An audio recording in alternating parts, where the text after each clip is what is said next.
Milionário ia enforcar uma freira por ter engravidado, até que um fazendeiro pobre aparece. Você já imaginou ver uma jovem freira com apenas 20 anos, prestes a ser enforcada em plena praça pública, acusada de carregar um filho que, segundo diziam, era fruto de pecado? Pois foi exatamente isso que aconteceu numa pequena cidade do interior do Brasil, na época em que a palavra de um homem rico valia mais do que a vida de qualquer inocente. E hoje eu vou te contar essa história que vai te arrepiar do começo ao fim. Uma história de dor, de sofrimento, mas também de coragem e de amor. Antes de continuar, já aproveita para se inscrever aqui no canal e deixar o seu like, porque o que eu vou revelar mais adiante vai te deixar em choque. Quer saber quem foi o verdadeiro culpado por colocar a vida dessa moça em risco? Então, fica comigo até o final, porque essa revelação vai mudar tudo o que você pensa sobre essa história. Naquela época, minha gente, a lei não morava no papel, morava no bolso de quem tinha dinheiro. Em Santa Helena, o sol rachava a terra como se quisesse abrir caminho para o inferno, e a poeira da praça subia em redemoinhos finos, colando no suor das pessoas como uma segunda pele. O relógio da igreja batia pesado, o sino repicava curto. Tum, tum, e cada badalada parecia anunciar uma sentença. Eu me lembro bem das fachadas antigas, o armazém de Dona Lourdes com as portas azuis descascadas, o sapateiro Seu Ambrósio martelando couro no fundo e o coreto de madeira que servia mais para discurso do que para música. Naquele dia, ele servia de palco para o medo. Era tempo de coronelismo. Quem mandava era o dinheiro e o sobrenome. E o dono de tudo ali era o doutor Otávio, um homem de fala mansa e olhar que não pedia licença. Tinha capangas, homens feitos, todos acima dos 18, duros como tronco de aroeira, que não precisavam de ordem escrita para agir. Bastava o gesto da cabeça. O delegado fingia ter autoridade, mas a caneta dele só corria quando o milionário queria. O juiz de paz morava a 2 léguas e só descia à cidade para batizar afilhado ou apertar mão em dia de eleição. Justiça, de verdade, era palavra bonita dita de boca fechada. A praça estava cheia, mas o povo se acotovelava sem fazer barulho. Tinha medo de falar e sobrar para si. As mulheres puxavam os xales, algumas rezavam de cabeça baixa. Os homens mantinham o chapéu na mão, o olhar travado no chão, pisando com cuidado para não levantar suspeita. O padre Estevão, homem já de meia idade, rosto castigado de sol, andava em passos miúdos, aflito, tentando convencer alguém a parar aquela loucura. Pelo amor de Deus, isso não é julgamento, ele dizia e a voz embargava. Padre, fale baixo, sussurrou Martim, um dos capangas, a barba por fazer e a mão pousada no cabo do facão. Ordem do doutor. Nesse tempo tudo parecia ter protocolo, até o medo. Primeiro vinham os cochichos, depois os olhares, por fim o silêncio grosso, aquele que pesa no peito e não deixa o ar entrar. Eu olhei para o poste de madeira no centro da praça. A corda nova brilhava nos fiapos. E ali, tão jovem, estava Isabel, a freira, 20 anos, maior de idade, mas com uma inocência que a gente via no rosto.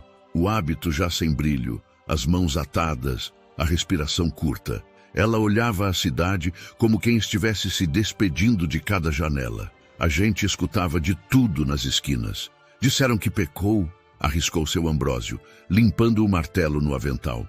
Pecado é isso que estão fazendo, retrucou Dona Lourdes, baixinho, como quem desafia sem querer ser vista. Cuidado, mulher, alertou o marido dela, Raimundo. A palavra do doutor vale por 3 testemunhas. Vale por medo, ela devolveu firme. Mas medo não é verdade. O sol do sertão não perdoava. Fazia sombra curta até dos homens altos. Os cavalos amarrados às estacas batiam cascos no chão quente, impacientes. O cheiro de grama seca e suor se misturava ao perfume tímido de alfazema que vinha de algum lenço, como se alguém ainda tentasse deixar o mundo mais suportável. A cidade parecia inteira em suspensão e eu sentia lá dentro que havia coisa fora do lugar. Porque veja você, Até a irmandade da igreja estava dividida. A irmã Teresa, que já passava dos 25, manter-se-ia firme ao lado de Isabel, enquanto outra freira mais velha, temperamento rígido, preferiu se calar para não afrontar a ordem do dia. E que ordem era essa? A ordem de um homem só. O doutor Otávio surgiu no alto do coreto com um paletó claro e impecável, como se a poeira respeitasse suas roupas. Falou como quem dita a regra. Santa Helena não tolera escândalo. A cidade precisa de exemplo. Exemplo de quê, doutor? Arriscou Zé Bento, vendedor de garapa, voz trêmula. Otávio o atravessou com um olhar. De que ninguém está acima da moral. A palavra moral desceu na garganta do povo como água de barreiro, turva, difícil de engolir. O padre fez menção de subir no coreto, mas Martim se adiantou, bloqueando a escada.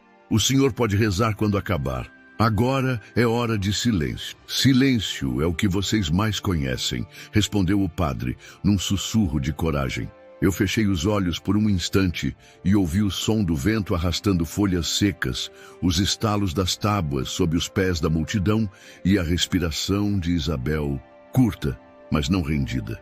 Naquele Brasil de época, quando coronéis mandavam mais que as leis, uma moça como ela não tinha defesa. E ainda assim, havia algo nos olhos dela, um brilho teimoso, um fio de vida que parecia dizer a verdade. Existe, mesmo quando ninguém tem coragem de falar. Vai começar, murmurou alguém ao meu lado. O doutor não espera. E o delegado? Perguntei por perguntar. O delegado está no gabinete, esperando a poeira baixar. Essa era a fotografia do nosso tempo. Autoridades ausentes quando a coragem era necessária. Capangas presentes quando a força resolvia. E o povo, gente boa, colhendo o que o medo plantava. Só que o medo, eu aprendi naquele dia, é planta que cresce rápido, mas tem raiz fraca. Bastam 2 palavras verdadeiras para abalar a cerca toda. Enquanto o laço era ajeitado, vi irmã Teresa se aproximar, os dedos tremendo, a voz quase inaudível. Isabel, eu tô aqui. Deus sabe, respondeu a freira, os olhos marejados, sem perder a dignidade. Martim rosnou. Chega de falação, é ordem. E o sino bateu outra vez. 1, 2, 3. O couro das celas rangeu. O ar ficou pesado.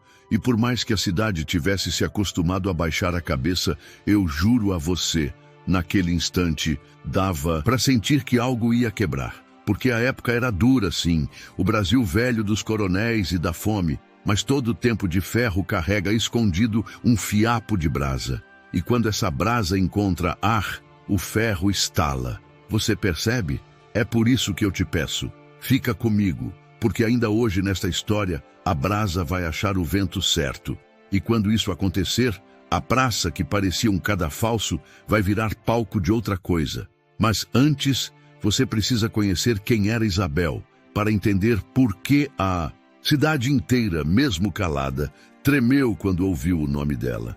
Isabel não nasceu freira não, minha gente. Antes do hábito, ela foi só uma menina simples do sertão brasileiro, filha de agricultores pobres que viviam de plantar milho e feijão no chão seco da Caatinga. A infância dela foi marcada por trabalho pesado e por uma bondade rara de se ver. Enquanto outras meninas da idade pensavam em brincar, Isabel já se preocupava em ajudar a mãe na cozinha, em acudir o pai quando ele voltava cansado da roça e em dividir o pouco que tinha com vizinhos ainda mais necessitados. Era uma moça de 20 anos, já maior de idade, linda de uma beleza singela, daquelas que chamava a atenção não por vaidade, mas por pureza. Os cabelos castanhos escorriam até a cintura. Os olhos grandes sempre brilhavam como se guardassem esperança, mesmo nos dias mais secos. Quem a conhecia dizia: Isabel tem um coração que não cabe no peito. E não era exagero. Ela não suportava ver sofrimento. Muitas vezes, quando alguma criança caía e ralava o joelho, lá estava Isabel, lavando o ferimento com água de poço e amarrando um pano limpo. Quando alguma família passava fome, ela tirava da própria panela e levava escondido, ainda que em casa faltasse. Isabel, minha filha, nós já temos tão pouco. dizia a mãe, com voz preocupada. Mãe, se a gente divide o pouco, Deus transforma em muito, ela respondia sorrindo. Foi esse coração imenso que a levou ao convento. Não porque fosse obrigada, mas porque acreditava que servir a Deus seria uma forma de ajudar ainda mais. Com apenas 18 anos, entrou para a vida religiosa. E lá, mesmo de hábito, continuava a mesma Isabel, carinhosa, dedicada e cheia de fé. O povo da cidade respeitava. Muitos diziam que ela era uma santa viva. Só que naquela época, a inocência de uma mulher bonita era também o seu maior risco. E foi justamente essa pureza que atraiu o olhar errado do homem mais poderoso de Santa Helena. Um olhar que não devia, um olhar que carregava intenção de posse. No convento, Isabel fazia questão de estar perto dos pobres. Às vezes, abria a cozinha escondida para dar comida a quem batia na porta pedindo pão. Às vezes, passava as noites em claro, cuidando de algum doente que aparecia na escadaria. Você precisa descansar, irmã Isabel, dizia a irmã Teresa, mais velha, já com experiência de sobra na vida dura. Descanso é para quem não tem gente sofrendo na porta, irmã, ela respondia. Enquanto eu puder, vou cuidar. Era esse jeito que fazia dela amada por uns e invejada por outros. Amada pelo povo simples, mas odiada por quem não suportava ver uma mulher com mais respeito do que os homens de poder. Quando a notícia se espalhou de que Isabel estava grávida, a cidade tremeu. Como podia? Uma freira, símbolo de pureza, esperando um filho? A versão oficial que circulava era que ela havia quebrado os votos e se entregado ao pecado. Mas os olhos dela, marejados e firmes, gritavam outra verdade que ninguém tinha coragem de dizer em voz alta. E é aqui, meu amigo, minha amiga, que a gente precisa prestar atenção. Porque entender quem era Isabel é entender o tamanho da injustiça que se armava contra ela. Uma moça de coração puro, que jamais levantou a voz contra ninguém, agora estava prestes a ser calada para sempre. E você, que está me acompanhando até aqui, me conta, de que cidade você está assistindo essa história tão triste e injusta? Em Santa Helena, ninguém precisava ver papel assinado para saber quem mandava. O nome, Dr. Otávio, pesava mais que decreto. Quando ele entrou na praça naquele fim de manhã, o calor pareceu abrir caminho. O paletó claro, sem um grão de poeira, denunciava a distância entre a vida dele e a do resto de nós. No coreto, ergueu o queixo como quem confere a própria obra. Capangas posicionados, delegado à sombra do sobrado da intendência. Povo comprimido pelas próprias costas. Era a rotina do poder. Ordem é ordem, disse Martim, o capanga de barba por fazer, ajeitando o cinto largo. Doutor não quer tumulto. O tumulto é o que vocês estão fazendo com Deus, resmungou o padre Estevão, sem levantar a voz. Martim fingiu não ouvir. Em Santa Helena, coragem era coisa falada baixinho. O delegado Arlindo, homem feito e já de cabelos ralos, aguardava instruções encostado numa pilastra, o chapéu na mão. Otávio desceu 2 degraus do coreto, aproximou-se e falou num tom que não se apressa. Certifique-se de que tudo pareça legal, delegado. Sim, doutor. Eu providenciei... Testemunhas, gaguejou Arlindo. Testemunhas não se providenciam, se convocam, corrigiu Otávio, com um sorriso fino. Mas no fim, o que vale é a impressão. Essa era a arma dele. Impressão. Não precisava de verdade. Bastava parecer. No comércio, mantinha meio mundo no fiado, e quando chegava o dia do acerto, quem não pagava perdia o telhado, a dignidade ou a língua. Para a igreja, doava telhas e tinta no mês do padroeiro. Para a escola, mandava um caixote de livros usados que ninguém lia. Para o posto de saúde, aparecia com um vidro de remédio no dia da fotografia. Caridade de retrato, dívida de ferro. Naquela praça, a encenação estava montada. Isabel, a freira, 20 anos e maior de idade, com a corda reluzindo ao sol. A irmã Teresa, as mãos juntas, lutando para não desabar. Dona Lourdes, do armazém, mordendo o lábio para não ofender o destino. e a cidade inteira comprimida num silêncio que doía. Não há lei que autorize isso, disse o padre, agora junto à base do coreto. Otávio suspirou, teatral. Padre, o senhor cuida das almas, eu cuido da ordem. Ele falava a ordem como quem fala propriedade. E era assim mesmo. Cada esquina tinha o rastro dele. O cartório funcionava na mesma rua dos armazéns de Otávio, e a tinta das escrituras parecia secar mais rápido quando o interesse era dele. A Câmara, quase toda composta por homens que deviam favor. Um pelo emprego do filho, outro pelo empréstimo sem juro, outro por uma promessa de cerca nova. A cidade, por dentro, era um novelo amarrotado nas mãos do milionário. No alto do coreto ele ergueu a voz. Santa Helena é terra de moral. Quem afronta nossa moral, afronta a paz. Do fundo, Zé Bento, o da garapa, resmungou sem coragem de ser ouvido. Paz que se compra a prestações. Raimundo, marido de Dona Lourdes, apertou o braço do amigo. Pelo amor de Deus, não hoje. Otávio olhou para Isabel sem piscar. Não havia raiva no rosto dele. Havia frieza, como se aquilo fosse tarefa de agenda. A comunidade precisa de exemplo, repetiu mais para que o eco gravasse na memória do povo do que para convencer alguém. Irmã Teresa não aguentou. Exemplo do quê, doutor? De matar uma inocente? Martim deu um passo à frente. A senhora não devia... Deixe, cortou Otávio sem alterar o tom. A compaixão é barulhenta, a ordem é silenciosa. Aquilo me feriu como um espinho, porque a compaixão ali era a única coisa que ainda nos lembrava humanos. Mas ele seguia com o roteiro. Mandou 2 homens examinarem o nó da corda, chamou um tabelião para lavrar o auto de execução. 2 folhas vazias, que seriam preenchidas depois com a data que melhor conviesse, e pediu ao delegado que mantivesse o padre afastado pelas formalidades. Formalidade, em Santa Helena, era outra palavra para distância, a que separava os vivos dos mortos. Dona Lourdes rompeu o bloqueio do marido por um instante e chegou próximo de mim, a voz trêmula. Isso não é justiça, isso é vingança com moldura. Lourdes, sussurrou Raimundo, puxando-a de volta. Se me calo agora, morro 2 vezes, ela disse, mas acabou recuando. O que mais doía era saber que todo mundo sabia. Não com provas, não com letras, mas com aquela certeza que a vida dá. O cheiro da mentira, a memória das noites em que o carro de Otávio passava tarde demais perto do convento, a súbita promoção do soldado que deu escolta num dia sem procissão. Sinais, pistas. A cidade inteira juntava migalhas, mas ninguém ousava fazer pão. Otávio, então, selou a encenação. Delegado, proceda, que a cada falso se cumpra para que a honra se restaure. Arlindo pigarreou, sem garganta. Pelo dispositivo, pelo decoro público, fale com firmeza.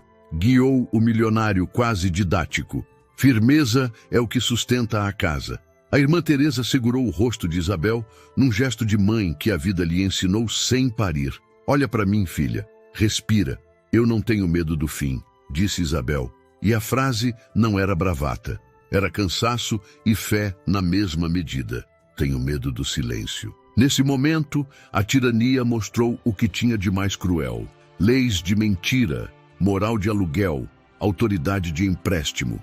Tudo alinhado para esmagar uma moça que passava as noites dando sopa no convento e remendando panos de gente que não tinha camisa. A cidade inteira, presa numa teia que o doutor tecia sem pressa, estava a um passo de se tornar cúmplice para sempre. E foi nesse estado de humilhação organizada que a praça tremeu.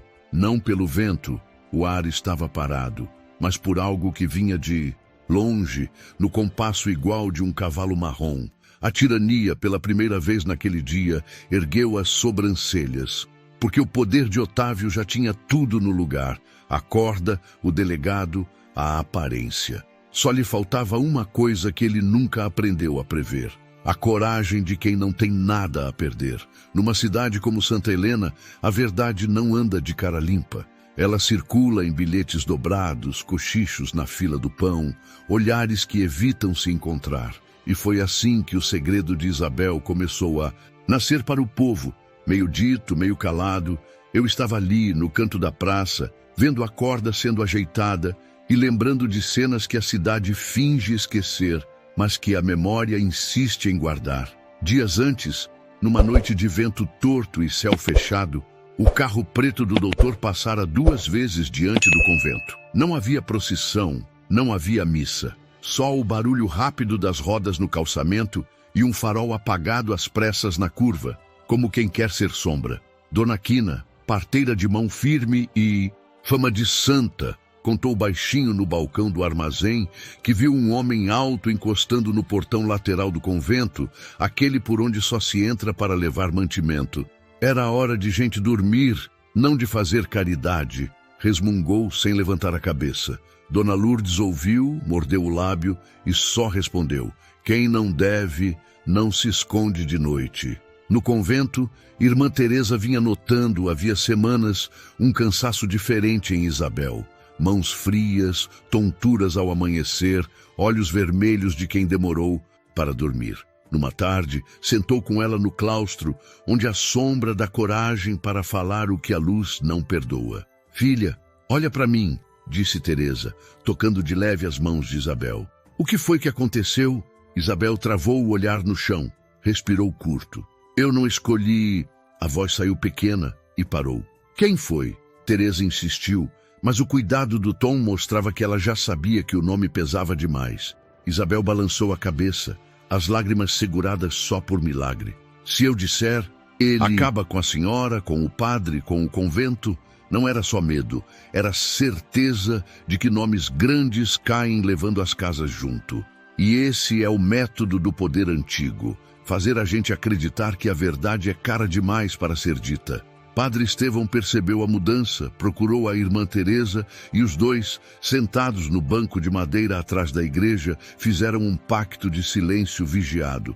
Eu vou comprá-la de tempo, irmã, disse o padre. Tempo é tudo que nos resta.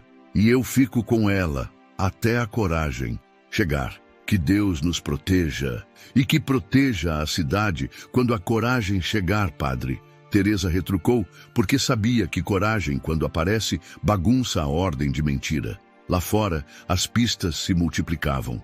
Martim, o capanga, foi visto cedo demais no cartório, 2 semanas antes, conferindo papéis que não eram dele. Seu Ambrósio, sapateiro, jurava ter remendado uma luva cara, de couro fino, com um rasgo que não combinava com trabalho honesto. Parecia corte de tranca velha, trava forçada, em coisa apressada. No balcão do armazém, Raimundo contou que um homem de paletó claro comprou álcool e panos à noite, pagamento em dinheiro e nenhum olhar para o troco. São migalhas, mas em cidade pequena, migalha tem formato de rastro. No coração de Isabel, a tempestade não dava trégua. Grávida, sim, e maior de idade, mas com um peso que nenhuma idade aguenta sozinha. À noite, ela rezava devagar, como quem costura o mundo. Senhor, o que eu faço com um segredo que me mata e que também salva outros, se eu calar?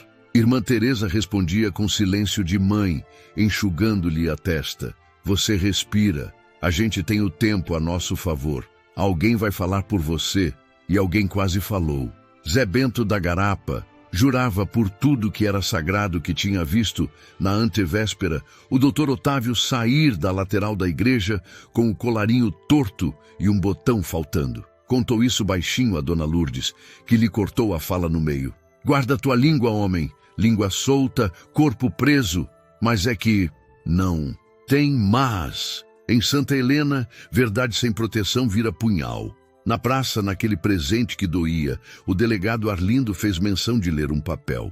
A mão tremia, a voz não saía. Otávio pousou a mão de leve no ombro do homem como quem ajuda, mas só aperta o suficiente para lembrar de quem é a cena. Enquanto isso, o povo percebia, com o estômago, que havia um buraco entre o que era dito e o que era sabido.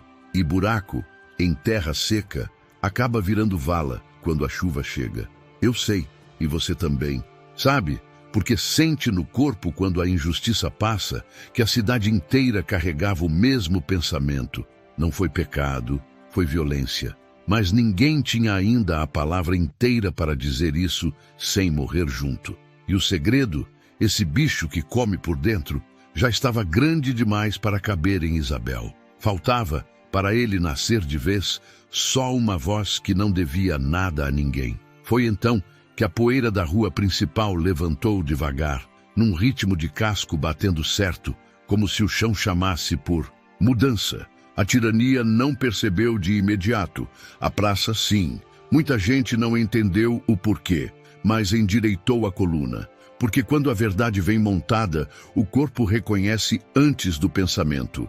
Ainda não era a hora da revelação. A cidade precisava sofrer o bastante para merecer o choque. Mas o vento já mudava de lado. Se essa história está te prendendo e você quer que mais gente conheça essa injustiça e essa coragem, deixa seu like agora. Isso ajuda demais a continuar contando essa narrativa. Até a reviravolta que vai te arrepiar. O silêncio que dominava a praça parecia uma prisão invisível. A corda já estava posta, o povo mantinha os olhos baixos e o milionário Dr. Otávio, de braços cruzados, tinha certeza de que ninguém ousaria contestar sua ordem. Foi nesse momento que se ouviu ao longe o som de cascos contra a terra seca. Um cavalo marrom, de porte firme e musculoso, surgiu pela estrada de barro que levava até a praça. O animal vinha num trote cadenciado, e no seu lombo estava um homem simples, de pele queimada de sol, chapéu de palha gasto e roupas surradas, mas com um olhar que não conhecia medo, João Henrique, o fazendeiro pobre. João tinha apenas 28 anos, mas sua vida de trabalho pesado o fazia parecer mais maduro. Filho de lavradores, herdara apenas algumas tarefas na terra arrendada, sem bens nem fortuna. Ainda assim, era conhecido por sua honestidade e por carregar no peito um coração valente. Ninguém ali o via como alguém capaz de enfrentar o homem mais rico da região. Mas bastava olhar em seus olhos naquele instante para perceber que ele não vinha para assistir, e sim para mudar o curso dos acontecimentos. Quando João puxou as rédeas e parou o cavalo diante da multidão, o barulho dos cascos cessou, mas o peso da sua presença tomou conta da praça. Ele desmontou devagar, pisando firme na poeira, e o silêncio ficou ainda maior. Todos olhavam para ele com espanto. Alguns cochicharam. É o filho do seu Joaquim, aquele que perdeu as terras pro... Doutor, esse rapaz vai se meter onde não deve, vai acabar morto. João caminhou em direção ao coreto, onde Isabel, pálida e amarrada, lutava contra o choro. Quando seus olhos se encontraram, ela não conseguiu segurar as lágrimas.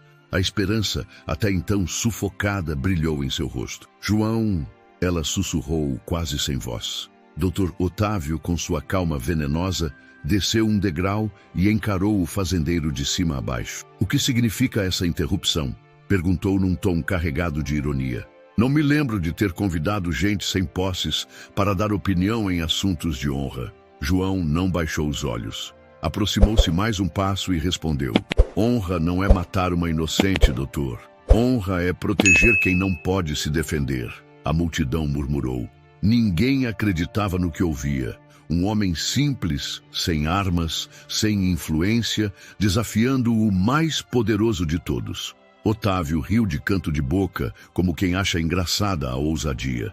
Você não sabe o risco que corre, rapaz. A vida de quem me enfrenta dura menos que o sopro do vento. João ergueu o rosto, a voz firme. Melhor morrer de cabeça erguida do que viver calado diante de tamanha covardia. Nesse instante, até os capangas hesitaram. O povo, sufocado pelo medo, começou a sentir um fio de coragem nas palavras daquele fazendeiro pobre. Era como se a chegada de João fosse o primeiro rastro de luz numa madrugada interminável. Isabel, mesmo tremendo, deixou escapar um suspiro de alívio, como quem enxerga uma saída onde antes só havia escuridão. A praça respirava diferente. O sino já não parecia anunciar apenas a morte, mas também a possibilidade de mudança. O milionário, irritado com a ousadia, mandou seus homens se aproximarem de João, mas ninguém ali conseguiu ignorar que algo novo tinha começado naquele momento. O confronto entre o poder do dinheiro e a coragem de um coração justo. E foi assim, com passos firmes e olhar decidido, que João Henrique, o fazendeiro pobre, entrou para a história de Santa Helena. Não como espectador, mas como a fagulha que acendeu a chama da resistência contra a tirania. Quando João Henrique parou diante do coreto, os olhos dele não se desviaram nem por um segundo de Isabel. A moça tremia, a corda já encostava em seu ombro, e cada respiração parecia ser a última. O fazendeiro respirou fundo, e sua voz ecoou firme pela praça. Ninguém aqui tem o direito de tirar a vida dela. Isso não é justiça. É crueldade. O silêncio se quebrou como vidro. Um murmúrio correu pelo povoado. Gente se entreolhando sem acreditar no que ouvira. O padre, que estava afastado pelos capangas, cerrou os olhos como quem agradece a Deus em silêncio. Já o milionário doutor Otávio estreitou o olhar e sua calma aparente ganhou um traço de irritação. E desde quando a palavra de um roceiro pobre vale contra a minha? Disse Otávio em tom de desdém. João não recuou. Apertou os punhos, manteve-se ereto e respondeu. Desde o momento em que sua riqueza se tornou instrumento de injustiça, as pessoas da cidade, acostumadas ao medo, sentiram a coragem nascer no peito, mas não ousaram ainda se manifestar. Alguns cochichavam, esse rapaz é doido, vai ser morto em praça pública igual a ela. Mas no fundo havia admiração no ar. Otávio fez sinal com a cabeça e 2 capangas avançaram contra João. O primeiro tentou segurá-lo pelo braço, mas o fazendeiro, acostumado ao trabalho pesado, reagiu com força. Empurrou o homem para trás, que caiu no chão levantando poeira. O segundo sacou uma faca curta, mas João o agarrou pelo punho e torceu até a lâmina cair. A multidão ofegou. Ninguém esperava tamanha coragem. Isabel, entre lágrimas, murmurou, João, por favor, você vai se ferir por minha causa. Ele a olhou rápido, firme e respondeu, eu prefiro me ferir 1000 vezes do que permitir que eles apaguem sua vida. A praça vibrou em silêncio. Era como se o coração de todos batesse junto, esperando o próximo passo. Dr. Otávio, furioso, avançou 2 degraus do coreto e bradou, esse atrevimento não ficará impune. Você se esquece de quem eu sou? João ergueu o queixo e encarou-o de frente. Eu não esqueço, doutor. Eu lembro bem, mas a cidade também vai lembrar do que o senhor fez. Um calafrio passou entre a multidão. Aquela frase carregava algo maior que ousadia. Era como se João estivesse prestes a revelar um pedaço da verdade que todos desconfiavam, mas ninguém tinha coragem de pronunciar. Naquele instante, Santa Helena já não era apenas uma cidade rendida ao medo. Era um campo prestes a florescer coragem. João havia plantado a primeira semente, e a tensão que dominava a praça se tornava pouco a pouco uma esperança sufocada, pronta para romper o silêncio. E agora, para quebrar um pouco dessa tensão da história, me conta aqui nos comentários, se você estivesse naquela praça, você teria coragem de apoiar João ou ficaria em silêncio como o resto da cidade? Quero ver a opinião de vocês. O choque daquelas palavras ainda ecoava na praça quando o Dr. Otávio, sem disfarçar a fúria, ergueu a mão e deu ordem aos capangas. Agarrem esse insolente. Quero que ele sinta o peso de se meter onde não é chamado. 3 homens avançaram de uma vez contra João Henrique. Eram homens fortes, braços grossos, acostumados a intimidar. O primeiro tentou laçá-lo pelo pescoço, mas João se abaixou rápido e o derrubou no chão com um golpe de ombro. O segundo veio por trás, tentando segurar-lhe os braços. Mas o fazendeiro, calejado do trabalho com enxada e arado, tinha força de sobra. Girou o corpo e o arremessou contra a carroça de madeira que estava próxima, quebrando uma das tábuas com o impacto. O terceiro, mais cauteloso, puxou uma faca reluzente. O povo prendeu a respiração. Isabel, desesperada, gritou com a voz embargada. João, cuidado! O capanga tentou avançar, mas João segurou o braço do homem com firmeza, imobilizando-o. Os dois se debateram por alguns segundos até que a lâmina caiu na poeira. João a empurrou para longe com o pé, evitando que alguém se ferisse. O povo, que antes estava imóvel, começou a reagir com murmúrios e suspiros de surpresa. Alguns homens ergueram os olhos pela primeira vez, e até as mulheres apertaram as mãos umas das outras, como se vissem nascer ali um sopro de coragem. Dr. Otávio, vermelho de raiva, não aceitava tamanha afronta. "Basta!" gritou. "Esse pobrecoço vai pagar caro por cada gota de insolência." João, arfando, mas com o olhar firme, respondeu em alto e bom som: "Eu não temo sua riqueza, nem sua arrogância, doutor.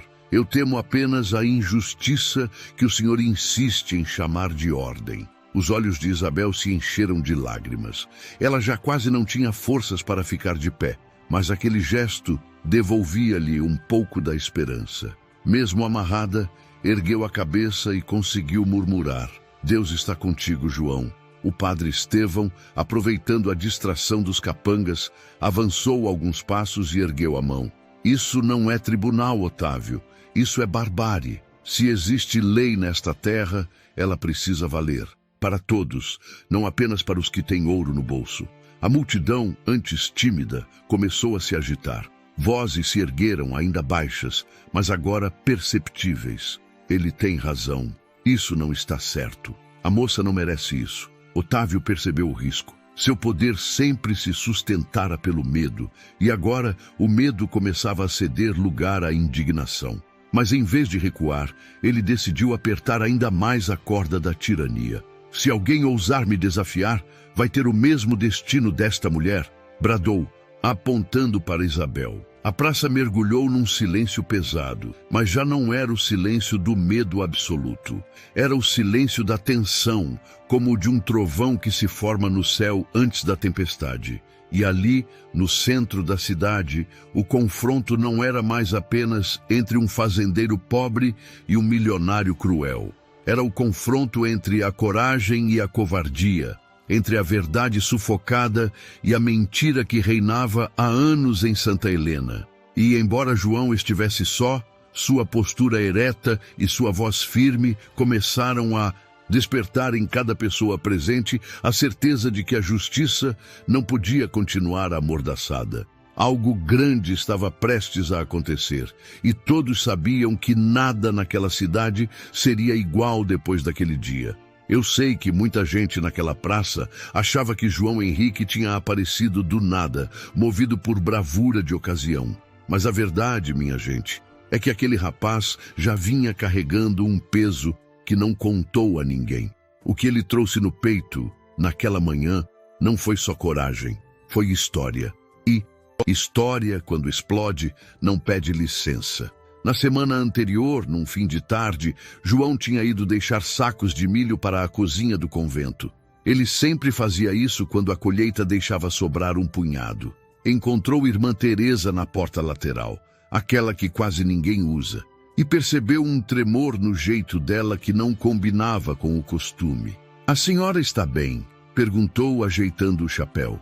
"Tem olhos grandes rondando nossa casa", respondeu ela, medindo as palavras. "E quando o olho é maior que a alma, a casa desaba."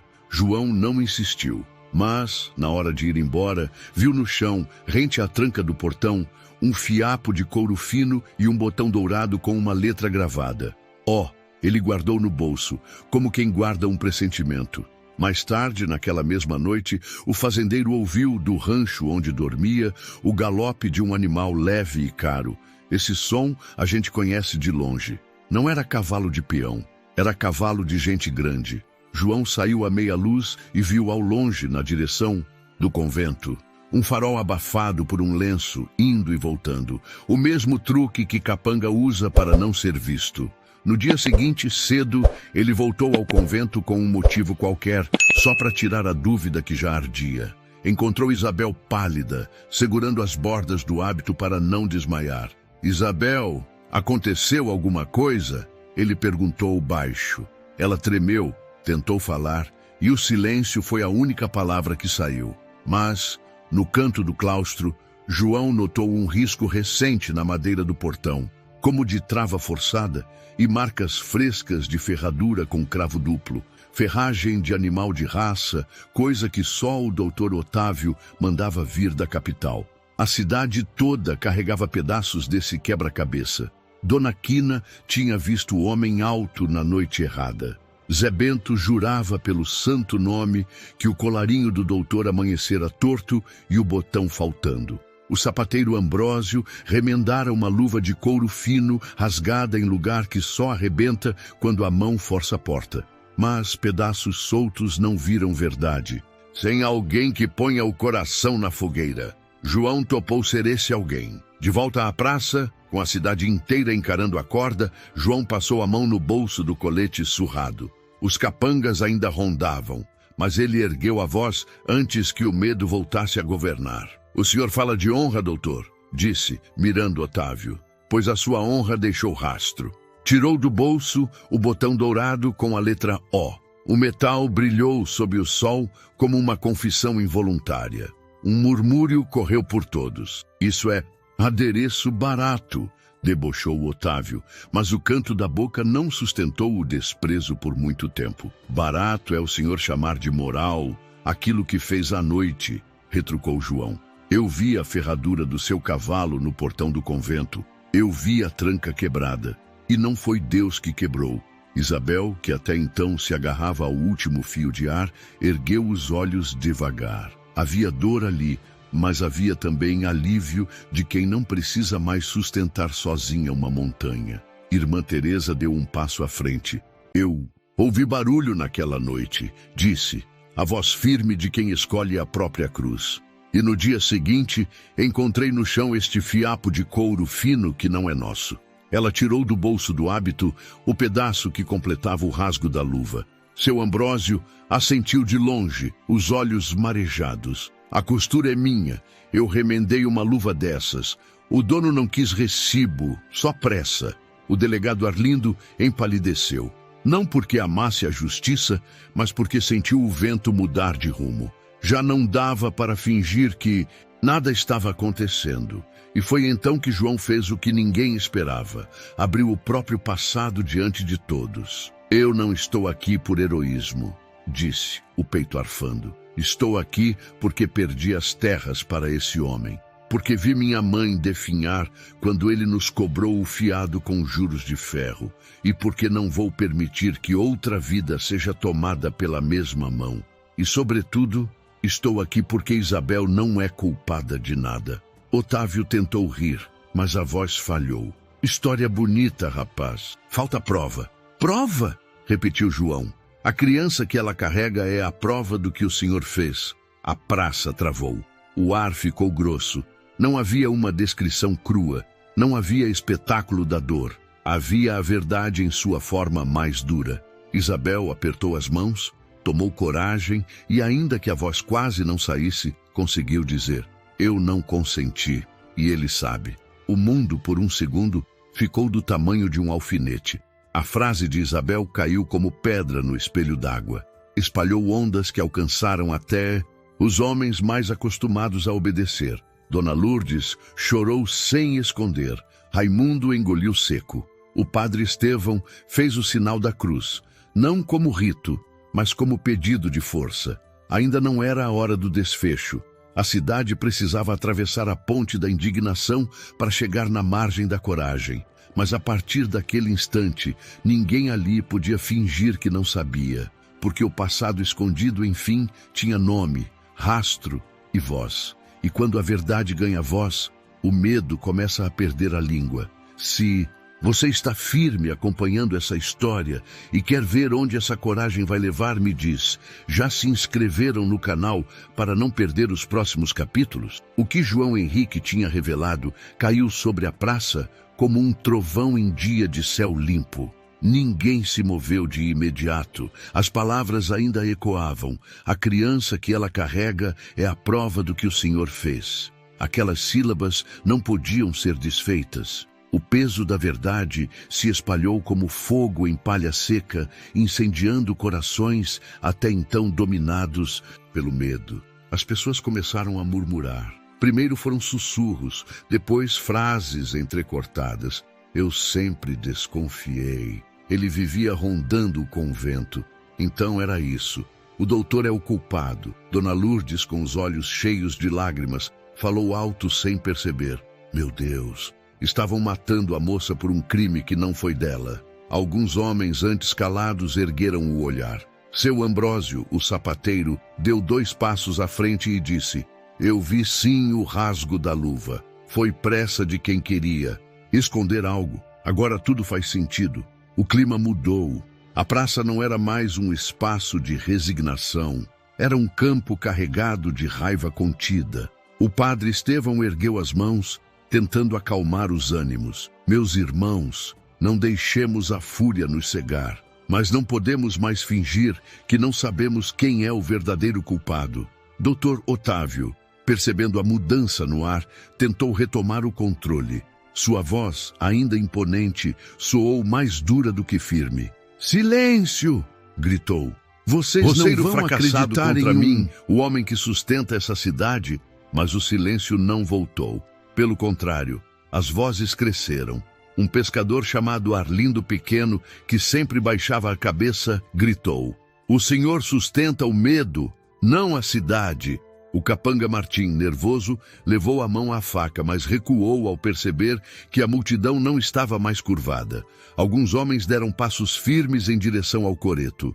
O medo que sempre dominara o povo começava a se dissipar diante da verdade exposta. Isabel, mesmo enfraquecida, conseguiu erguer a cabeça. Seus olhos, cheios de lágrimas, brilharam ao ver que finalmente o povo estava começando a enxergar quem era o verdadeiro monstro. Com voz trêmula, murmurou: não sou eu quem deve morrer nesta praça. Essas palavras foram como brasas sopradas pelo vento. A multidão se inflamou. O que antes era cochicho virou gritos de indignação.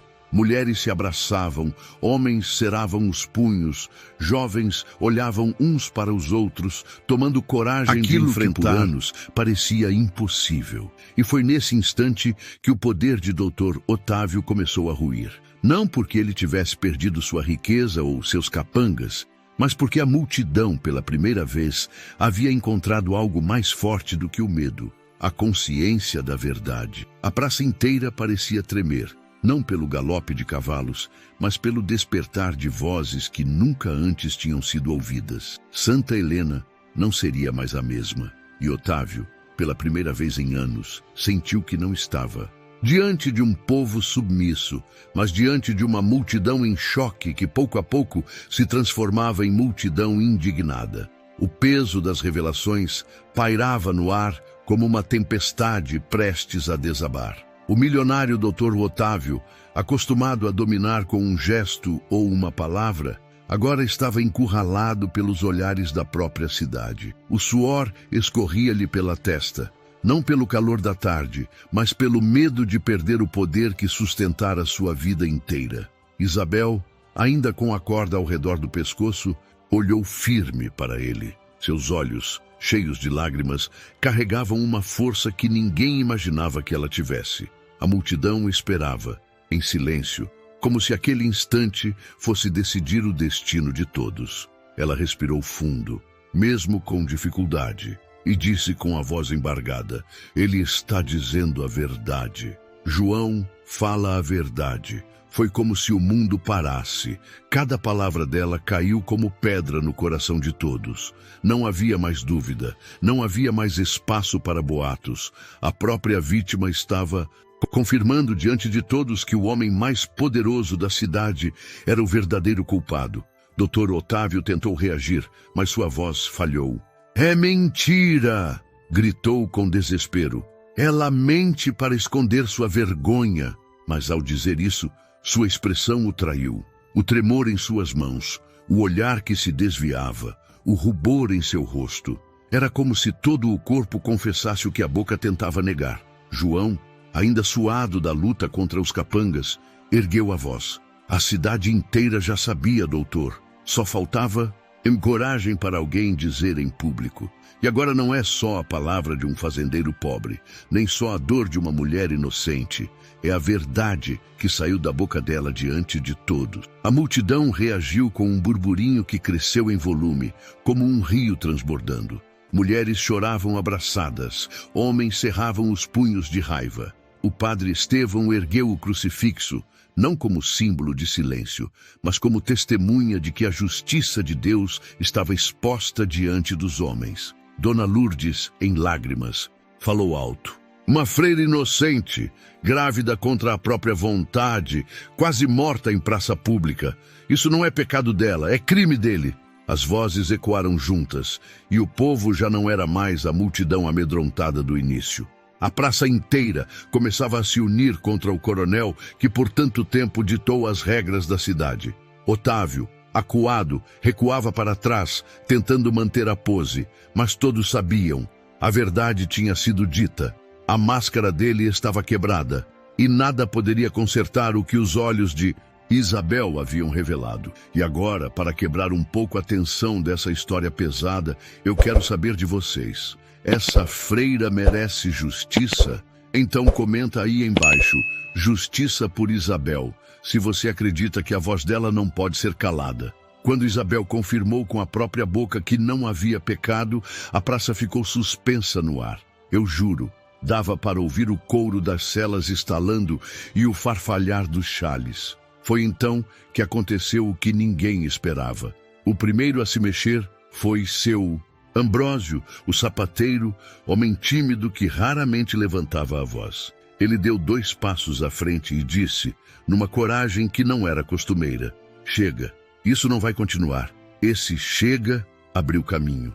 Arlindo Pequeno, o pescador de mão calejada, se colocou ao lado dele. Raimundo, marido de Dona Lourdes, deixou o chapéu cair no chão e pisou firme. Em segundos, uns 5, 6 homens simples formaram uma barreira humana entre o coreto e os capangas. O medo ainda morava no corpo deles, mas a vergonha de se calar ficou maior que o medo. Dr. Otávio, vendo a maré virar, tentou retomar o controle com a velha voz de mando. Quem cruzar essa linha vai responder por insurreição. Padre Estevão ergueu o crucifixo. Quem cruzou todas as linhas foi o senhor, doutor. Os capangas hesitaram. Martim, o mais fiel, investiu primeiro, empurrando seu Ambrósio com o ombro. A confusão começou num estalo. João Henrique viu a brecha. Correu. Foi direto ao poste. Eu ainda lembro do som. Um rasgo seco no ar, quando ele puxou da poeira a faca que um capanga havia deixado cair momentos antes. Subiu 2 degraus do coreto numa arrancada só. Irmã Teresa gritou, João! Mas ele já estava lá em cima com o braço erguido. Dr. Otávio avançou um passo, tarde demais. Se tocar nessa corda eu acabo com sua vida. João nem piscou. O fio de aço da lâmina encontrou a fibra trançada. Cortou. O laço afrouxou no pescoço de Isabel e por um segundo o mundo parou. Ela cambaleou. João a amparou no mesmo movimento, como quem segura um vaso antigo que não pode se quebrar. Eu te tenho, ele disse, num sussurro que a praça inteira pareceu ouvir.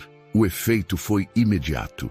As mulheres correram com chales e panos. Dona Lourdes envolveu os ombros de Isabel, esfregando-lhe as mãos para trazer o sangue de volta. Irmã Teresa beijou-lhe a testa, olhos molhados e firmes. Acabou o silêncio, minha filha. Isabel respirou fundo, tremendo, e assentiu. Ainda não havia força na voz, mas a dignidade estava inteira. Lá embaixo, o empurra-empurra cresceu. Martim sacou a faca de novo, mas Raimundo e Arlindo Pequeno o contiveram pelos braços. Outros 2 capangas ergueram cacetes e o povo recuou meio passo. Bastou meio. O suficiente para Dr. Otávio inflar o peito e tentar posar de autoridade. Vocês estão cometendo um crime coletivo. Crime coletivo é matar inocente, retrucou seu Ambrósio sem tremer. O delegado Arlindo, o da autoridade de papel, se moveu, enfim. A voz saiu fina, mas saiu.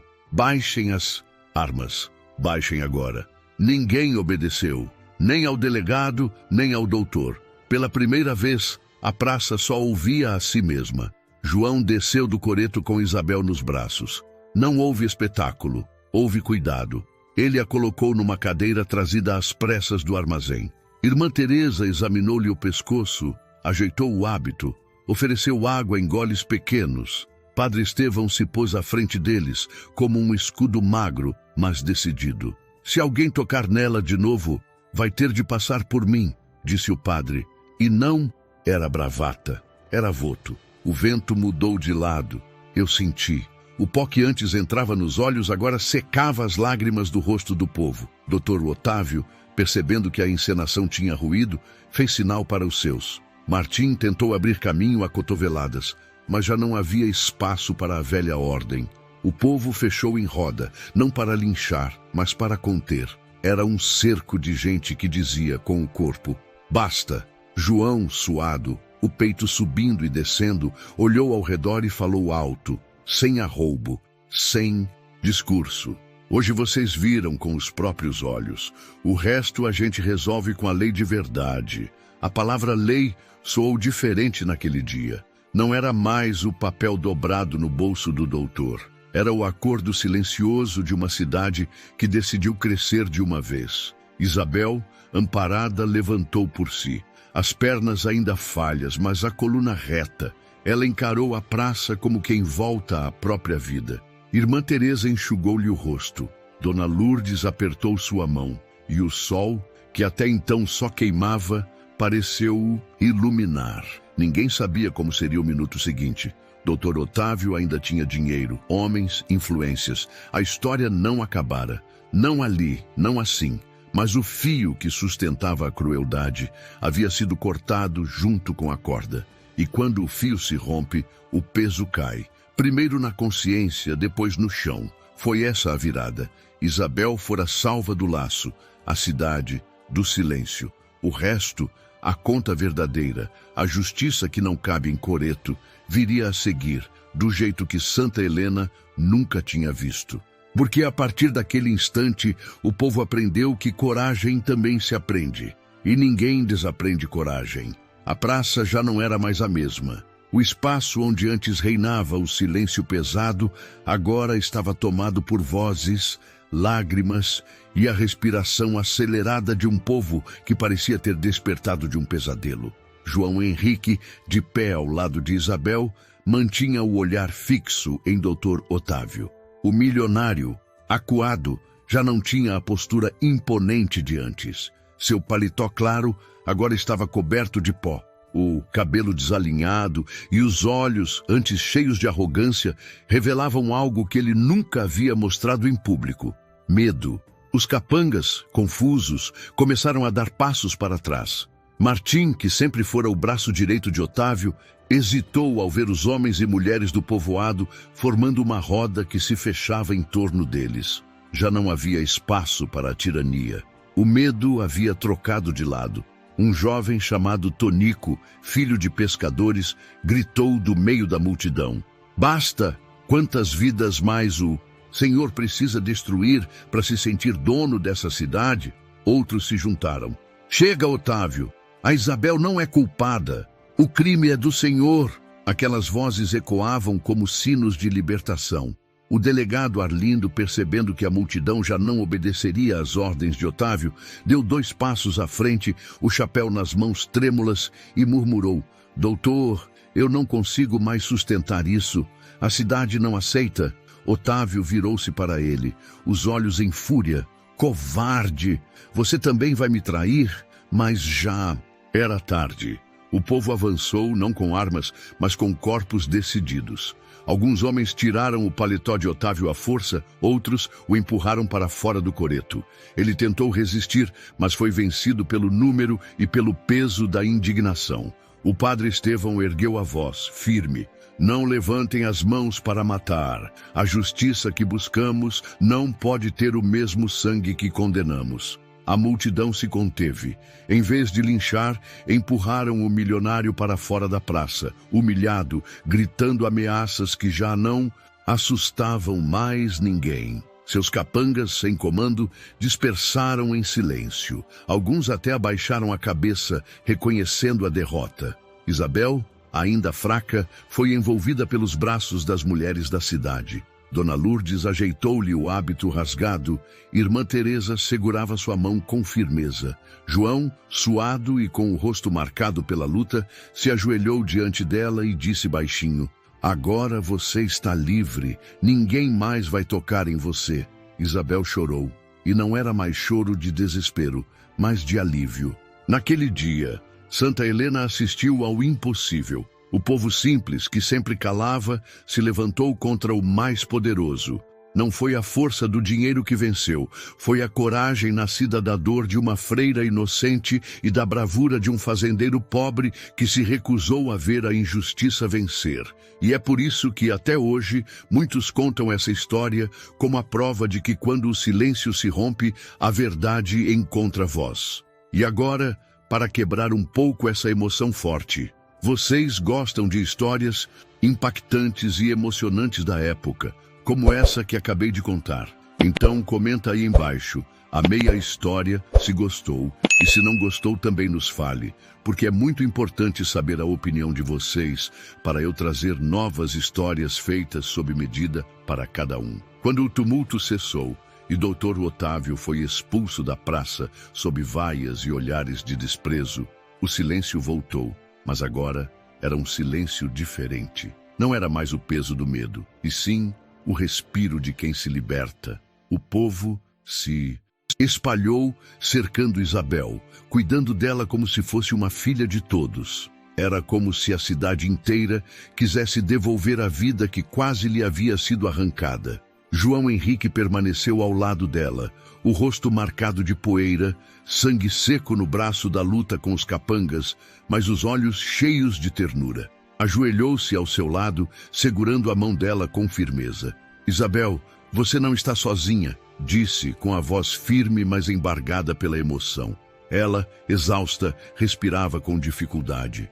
Marcas da corda ainda ardiam em seu pescoço, vermelhas e doloridas. Mesmo assim, ela ergueu os olhos para ele e respondeu num fio de voz: "Eu achei que Deus tinha me abandonado, mas Ele te trouxe até mim."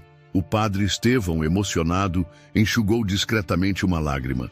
Aproximou-se e colocou a mão sobre os ombros dos dois. "Deus nunca abandona, filha. Às vezes, Ele envia anjos com pés descalços e roupas gastas. E hoje, esse anjo veio montado num cavalo marrom. A multidão se comoveu com aquelas... Algumas mulheres choravam abertamente. Dona Lourdes apertava as mãos contra o peito, murmurando: ela merecia vida, não morte. E graças a esse rapaz, ela vai viver. Isabel tentou se levantar, mas as pernas fraquejaram. João, sem pensar, a tomou nos braços novamente. O povo abriu caminho, respeitoso, enquanto ele caminhava com ela até a sombra do coreto. Lá, sentou-se num banco de madeira, colocando-a com cuidado sobre seus joelhos. "Você está segura agora", murmurou. "Eu prometo que vou cuidar de você e dessa criança." Ela fechou os olhos por um instante, permitindo-se descansar. Foi a primeira vez, em muitos dias, que Isabel não lutava para sobreviver sozinha. João, segurando a mão dela contra o peito, sentiu o coração dela bater fraco, mas vivo, e isso bastava. Irmã Teresa, com voz suave, disse: "O que a dor uniu, ninguém jamais vai separar.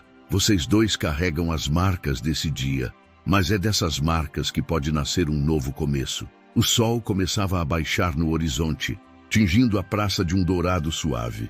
O mesmo espaço que quase fora palco de morte se transformava, diante dos olhos de todos, num símbolo de esperança. O povo, que antes saía cabisbaixo, agora caminhava de cabeça erguida. A coragem de João e a resistência silenciosa de Isabel tinham mudado Santa Helena para sempre. E no meio da dor havia nascido algo raro, uma ligação profunda entre duas almas feridas. João e Isabel não precisaram de muitas palavras.